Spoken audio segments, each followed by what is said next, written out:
지난 시간에 이어서 두 번째 시간으로 우리가 함께 나누기로 합니다. 제목은 사랑은 기쁨이다 이렇게 말씀을 드렸습니다. 세상 사람들은 사랑을 운운할 때 눈물의 씨앗이라고 얘기를 하고, 또 사랑은 아픈 거기 때문에 총 맞은 것처럼 아프다. 사랑이 이렇게 괴로운 줄 알았다면 다시 이런 시간이 오면 내가 사랑하지 않겠다, 그렇게 세상 사람들은 말을 하지만 성경은 그렇게 말하지 않는다는 거예요. 성경은 도리어 사랑은 기뻐하는 것이다 라고 말합니다. 특히 고린도전서 오늘 이 사랑장 사도 바울이 주님을 사랑하는 것 때문에 얼마나 어려움을 겪었습니까? 쉬운 일이 있었겠습니까? 선교 다니면서 오히려 너무나도 죽음을 방불한 그런 어떤 어려움과 그런 고난이 주어졌었는데 뭐라고 얘기합니까? 사랑은 기쁨이다 라고 고백을 하는 겁니다. 사랑이라는 게 그 상대방이 나를 아프게 하고 힘들게 하는 그 가치 없는 차 때문에 내가 너무나도 힘들고 또 그것을 해내는 것이 너무나도 버겁지만 이상하게 사랑하니까 기쁨이 오더라. 사랑하니까. 고린도전서 오늘 본문 13장 6절, 불의를 기뻐하지 아니하며 진리와 함께 기뻐하며 되어져 있죠. 저는 이 사랑에 관련된 생각을 다시 한번 여러분들과 함께 들여다보려고 합니다. 사랑은 기쁨이라는 것이 사실이에요. 우리 하나님이 천지를 창조하실 때 우리 주님께서 하셨던 표현들이 있죠. 하나님께서 모든 피조 세계를 하나하나 만드시면서 너무나도 재미가 있으셨던 거예요. 그걸 억지로 하신 게 아니에요. 기쁨으로 한 거죠. 하나님께서 사명감 때문에 천지를 창조하신 것이 아니라 그걸 보면서 너무 기쁘고 너무 즐겁고, 그래서 그 표현이 뭐였습니까? 보시기에 좋았더라. 뭐 그런 거 하면 탕자 이야기의 그 아버지 이야기도 지난 시간에 말씀을 드렸죠. 자기 스스로 자기 가치를 깎아내린 그 둘째 아들을 보면서 얼마나 답답합니까? 아버지로서 얼마나 한심스럽습니까? 그런데 돌아오니까 달려가서 껴안아주고 과거를 묻지를 않는 거예요. 누가복음 15장 22절을 보니까 아버지는 종들에게 이르되 제일 좋은 옷을 내어다가 입히고 손에 가락지를 끼우고 발에 신을 신기라. 그리고 살찐 송아지를 끌어다가 잡으라. 우리가 먹고 즐기자. 지금 이게 사명감으로 하는 표현일까요? 즐거움으로, 기쁨으로, 지금 자원함으로 하는 거거든요. 그러니까 32절에도 이 내 동생은 죽었다가 살아났으며 내가 잃었다가 얻었기로 우리가 즐거워하고 기뻐하는 것이 마땅하다 하니라. 이게 하나님의 기쁨이라는 겁니다. 아가페 사랑의 원형이신 하나님께서 보여주시는 이 아가페 사랑의 결과물이 뭐냐? 기쁨이라는 거예요. 여러분, 그래서 사랑은 기쁨이에요. 사랑은 즐거움이에요.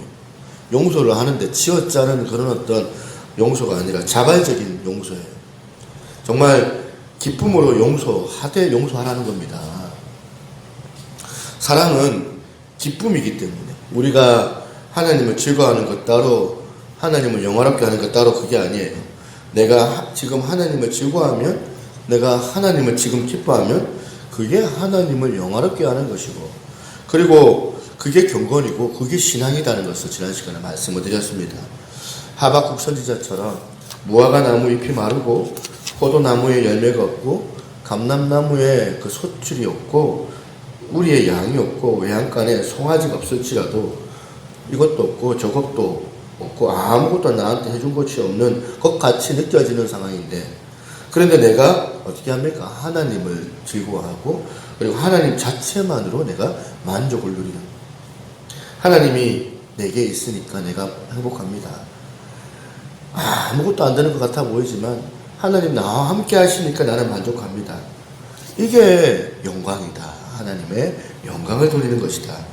그래서 무슨 여러분이 하나님의 영광을 위하여서 큰 일 생각하잖아요. 대단한 일 해야 될 것 같고, 그래야지 하나님께서 감동받을 것 같아서 자기 집도 팔고 빚내가지고 헌금도 바치고, 나도 보면 소교사님한테 도전 받아가지고 직장 때려치우고 아프리카 오주로 내가 선교 나간다.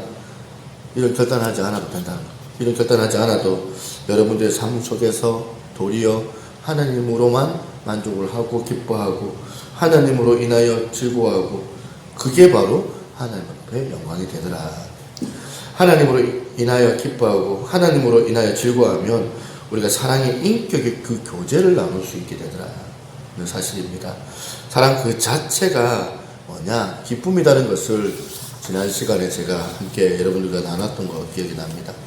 자, 그렇다면 이 사랑의 이 기쁨이 두 번째 이야기가 뭐냐면 사랑은 기뻐하되 어떻게 기뻐하냐면 함께 기뻐한다는 거예요. 오늘 본문의 이 말씀을 다시 한번 보세요. 6절 사랑은 진리와 함께 기뻐하고 이 9절은 그냥 통으로 쭉 읽으면 되는 게 아니고 두 파트로 나눠져 있다는 것을 우리가 보셔야 돼요. 왜 그런 거 하니까 여기 나오는 본문에 지금 헬라어로 숨카데이라는 이 단어예요. 이 단어가 뭐냐면 이게 이제 무엇과 함께 기뻐하다 이런 뜻이거든요. 그러니까 여기서 무엇과 함께 할 때 그 무엇을 논하는 것은 그 다음 문제고 우리가 사랑의 속성 중 하나인 숨카데이를 무엇과 함께 기뻐한다 이걸 먼저 나눠보는데 이 구절을 아까 전에 진리와 이거 한 부분 딱 떼어놓고 그리고 함께 기뻐한다 이거 두 번째 떼어놓고 이렇게 해서 보는 거예요. 그러니까 진리와 할 때 여기서 호흡을 한번 하고 그 다음에 어떻게 합니까? 함께 기뻐한다 이렇게 읽으셔야지 더 정확한 거예요. 여러분 먼저 사랑의 특징은 뭐냐? 함께의 정신이 있다는 거예요. 무엇과 함께하는 것은 그 다음 문제고 혼자 일하는 것, 함께 일하는 것 뭐가 더 능률이 오릅니까? 함께 만들어 나가는 것이 훨씬 더 능률이 오르고 결과물도 좋을 거예요. 혼자 일하면 고독하거든요. 여러분 진짜 힘들 때가 언제냐? 혼자 있을 때. 내가 삶이 힘들 때 정말 물론 환경이 힘든 것도 있어서 힘든 게 많지만 그거보다 더 나를 더 힘들게 만들고 있는 게 뭐냐? 절망하게 만드는 게 뭐냐? 누군가와 나눌 수가 없을 때. 이 고통을 누군가와 나눌 수 없어서 힘들어할 때. 그럴 때가 훨씬 또 힘들다는 거예요. 자기를 아무도 이해해 주지 못하고 또 현실적으로 그 삶이 힘든 것도 고통스럽지만 이 아픔을 서로 좀 나누었으면 좋겠네요. 공감하고 나누어줄 그런 함께 할 수 있는 그런 사람이 없었던 것이 진짜 그 사람을 힘들게 하고 무너지게 만들더라는 것입니다. 우리 교역자들께서도 아실 거예요. 저도 부교육자 생활을 좀 해봤기 때문에 담임 목사님과의 관계가 있거든요. 이제 관계가 있는데 이제 그 교회를 그만두는 결정적인 이유가 뭐냐면 담임 목사님과의 관계거든요. 저도 이제 교회 이사하면서 담임 목사님 저를 이해를 못 해줘요. 이해를 못 해주고 오히려 막 단죄하고 비난하고 어떨 때는 뭐 보면 그것밖에 못한다고 평가를 매겨가지고 사람들한테 말하고 다니고 이러면서 이제 한 번은 김해에서 교회를 나갔는데 저하고 우리 집사람밖에 없죠. 다 김해 다 주변에 있는 사람들이니까 내가 혼자만 이제 부산에서 이제 왔다 갔다 해야 되니까. 근데 가만히 보니까 뭔가가 이제 점점 이제 그 소외되는 듯한 느낌? 사람들이 점점 이제 누군가가 모함을 했는지 우리 두 부부를 이제 소외를 시키는 느낌? 그런 느낌들이 자꾸 받는 거죠. 그런데 정말 견딜 수 없었던 게 뭐냐면 담임 목사님이 한 달 동안 나한테 말 한마디 안 걸어주셔요. 말 한마디 하세요. 그러니까 딱 월급 줄 때 갑자기 뒤에서 툭툭 때리더만 월급 탁 주고 가버리시더라고요. 이렇게 뭐냐.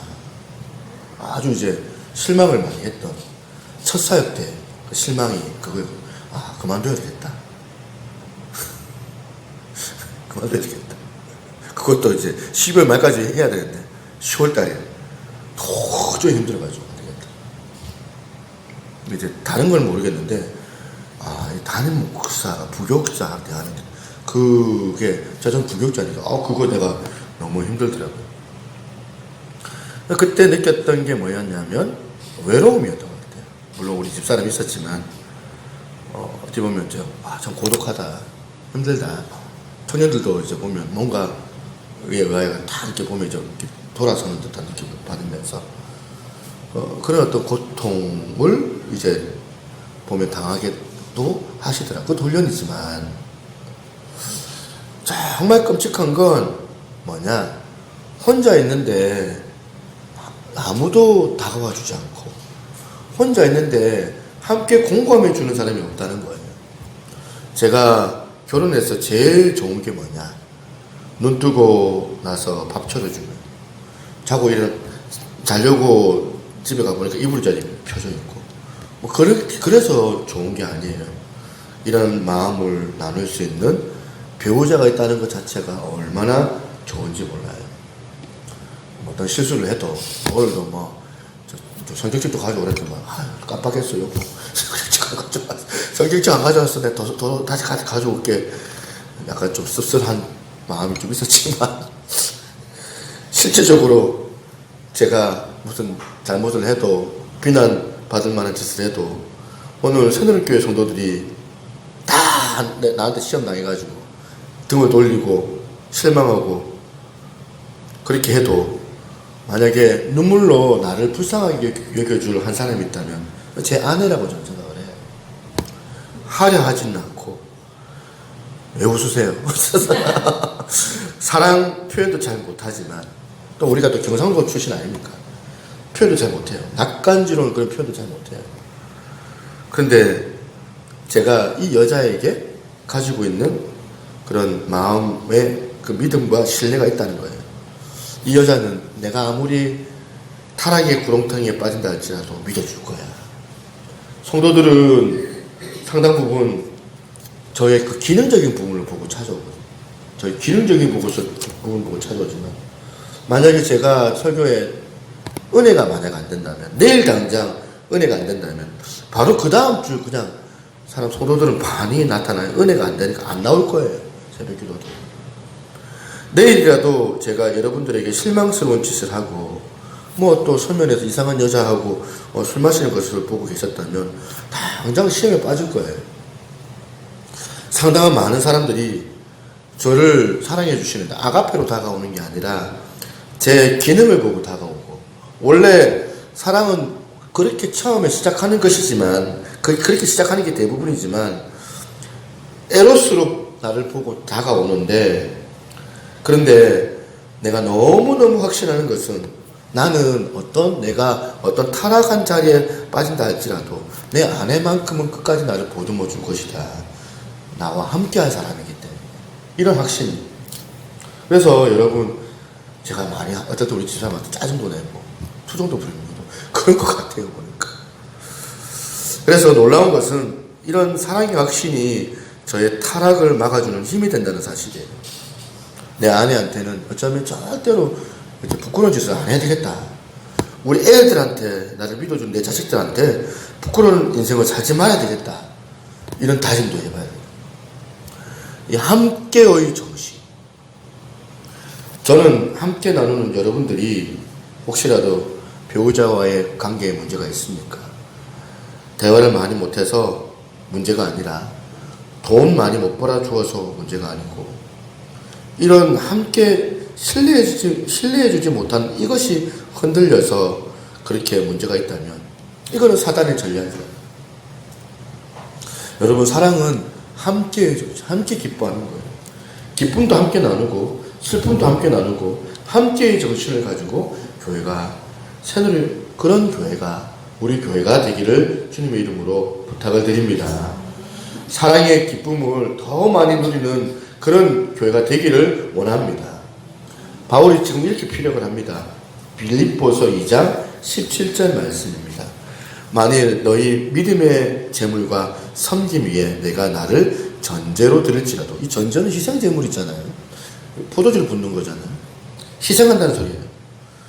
내가 나를 희생제로 드릴지라도 나는 기뻐하고, 그 다음 뭐라고 되어 있습니까? 너희 무리와 함께 기뻐하리니 이와 같이 너희도 기뻐하고 나와 함께 기뻐하라. 무슨 말이에요? 지금 바울은 어쩌면 직감을 해요. 지금 일이 힘들고 어쩌면 죽을지도 모른다. 그런데도 불구하고 아무리 내가 십자가의 길, 이 사명의 길이 고통스럽고 이 길이 죽음과 맞바꿀 수 있는 너무나도 힘든 상황이라도 이 아픔을 함께 나눌 수 있는 너희들만 있다면, 나의 이 처지를 알아줄 수 있는 너희들만 있다면 나는 기꺼이 이것을 감당할 힘이 있고 능력이 있다. 이거예요. 이 함께의 정신. 고린도전서 12장 26절에 만일 한 지체가 고통을 받으면 모든 지체가 함께 고통을 받고, 한 지체가 영광을 얻으면 모든 지체가 함께 즐거워하느니라. 여러분, 우리 교회가 자꾸 보면 이제 보면 이런 관념들 있잖아요. 자꾸 질서 얘기하고 정의 이야기하고 그러면서 봉사를 하는데 뭐 질서도 있어야 되고 정의도 중요해요. 근데 뭔가 우리가 이렇게 하다 보니까 뭐 이제 우리가 가업을 수행하는 듯한 그런 비장함들 가지고 있는 그런 전사들처럼 일하고 있지는 않는가. 우리가 전사들처럼 일하지 않았으면 좋겠어요. 교회가 좋은 일을 막 하고 있는데 막 보면 차별하면서 막 봉사하는 사람들이 막 이제 뭐 이렇게 식당에서 막 나눠주는데 저 사람은 왜 보면 여기 들어와가지고 이렇게 하냐고, 왜 화를 내고 왜 불평하고 이러면서 왜 봉사를 할까? 교회는 사랑하기 위해서 모인 그런 공동체잖아요.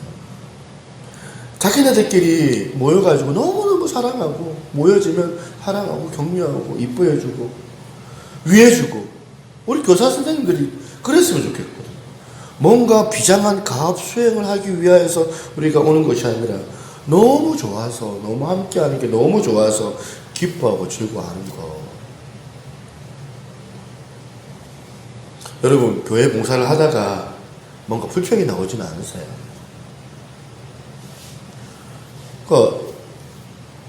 어느 목사님께서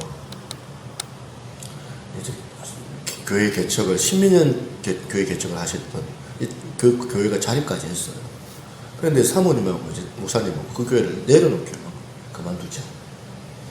왜 그만두냐니까 자꾸 성도들이 너무 잘하지는 않고 자꾸 자기들한테 요구만 하고, 자기들한테 아주 어려운 요구들이죠. 너무 어린아이 같이 막 보면 그렇게 하고, 그런 것들을 이제 한두 해 뭐 그렇게 5년 6년 하다가 10년이 넘어가 버리니까 이제 너무 질려버리는 거예요. 사람들한테 너무 질리는 거예요.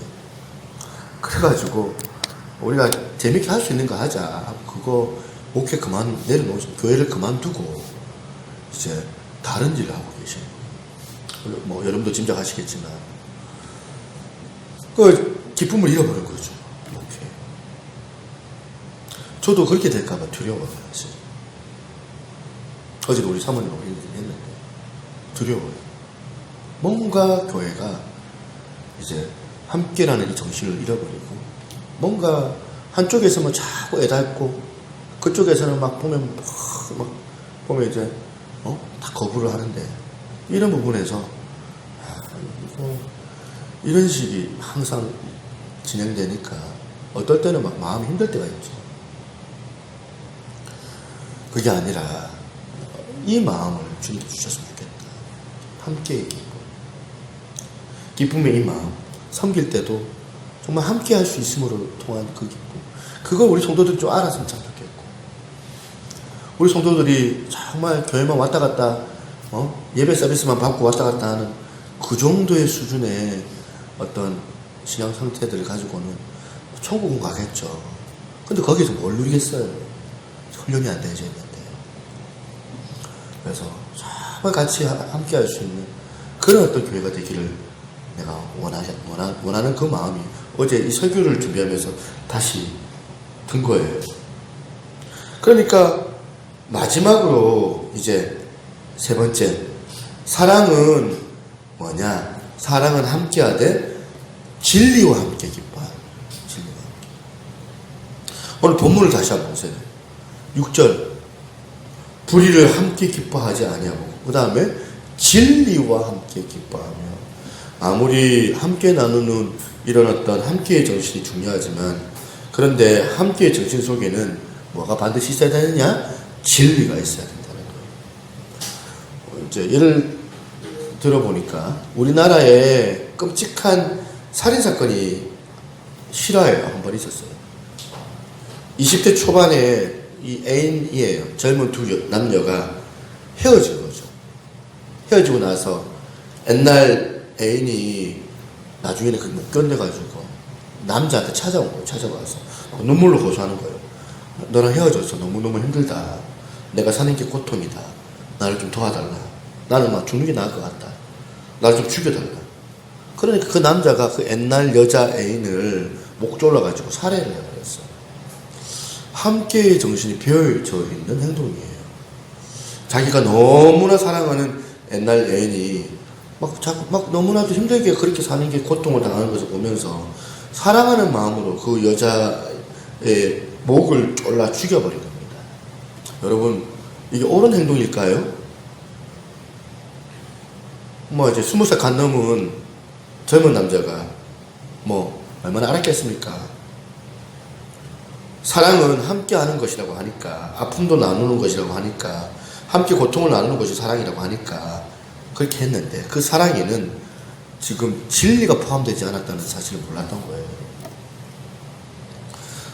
결국에는 진리를 모르고 그렇게 범하다 보니까 남의 인생도 망쳐버렸고 자기도 구속죄로 살인자로 감옥에 들어가게 된 겁니다.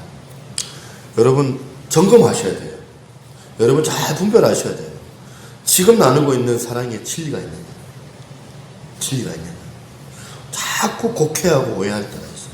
설교를 들을 때 곡해를 너무나도 많이 해서 제가 곤란스러울 때가 있거든요. 로마서 12장 9절에 보니까 사랑에는 거짓이 없나니 악을 미워하고 선에 속하라. 여러분이 나누고 있는 그 의기투합한 그 사람과 교제하는 그 사랑의 교제가 정말 진리가 내포되어져 있는 사랑의 교제냐? 첫 번째 질문이에요. 그다음 두 번째 질문. 지금 함께 사랑을 나누고 있는 상대방 그 사람이 지금 내 안에 진리 때문에 그 사람의 영이 다시 살아나고 있느냐? 이걸 점검하셔야 돼요. 함께 나누는 거 정말 중요합니다. 위로받고 사랑하고 너무너무 중요합니다. 그런데 반드시 그 속에는 진리가 포함되어져 있어야 된다는 겁니다. 사람들 자꾸 이제 자기 변명해야 되잖아요. 자기 변명해야 되고 자기적으로 자기 합리화를 시킬 때가 많이 있거든요. 그 속에 반드시 우리가 알아야 돼요. 항상 점검해야 될 게 뭐냐면 그 속에 진리가 있는 거예요. 교회 안 간다는 이유, 여러 가지 이유들이 다 될 거 아니에요. 별별 보면 말문이 탁탁 막히게끔 자기 합리화로 인하여가지고 말하는 것들이 있어요. 그 속에 진리가 있느냐? 진리가 없거든요. 자기 합리화일 뿐입니다. 그래서 항상 점검해야 되는데, 나하고 이 사람하고 의기투합을 해야 되는데, 사랑을 나누는데 얼마나 말마다 너무나도 지금 대화가 잘 되는데 이 아름다운 교제 속에 진리가 있느냐? 그 진리가 있으면 어떤 일이 일어나겠습니까? 그 사람과 나와의 그 교제의 결과가 뭐냐면 성장이 일어나게 되어져 있어요. 영적인 성장. 진리가 있으면 반드시 영적인 성장이 일어나게 되어져 있어요. 그 사람과 교제한 성장이 분명히 있어야 된다는 거예요.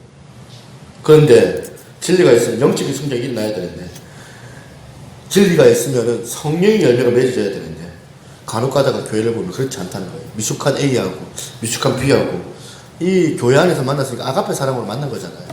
아가페 사랑이라고 만났는데 그 사랑을 나누는데 서로 만나가지고 서로를 향하여 파괴하는 행위를 일삼고 있습니다. 성도들 비난하고 교회 비판하고 몰랐는데, 자기는 인식하지 못했는데 옆에서 저 교회 꼴 봐라. 목사님 저렇게 말하면 되냐고, 저게 교회냐고 막 쏟아지는 그 원망. 그전에는 잘 몰랐는데 원망을 듣고 보니까 이전에 없었던 원망이 내 안에 이제 들어오는 거죠. 여러분 주변에 교제하는 사람들 가운데 이 교제를 할 때마다 사랑의 열매가 맺어져야 되는데 사랑의 열매가 맺어지기는커녕 원망의 열매, 자꾸 악한 사단의 비밀을 제공하는 그런 감정을 자꾸 우리 가운데 불평하고 원망하는 그런 파괴적인 어떤 감정을 자꾸 부추기면 그런 교제를 끊으셔야 돼요. 이웃이라면 그렇고 가족이라면 침묵하셔야 돼요.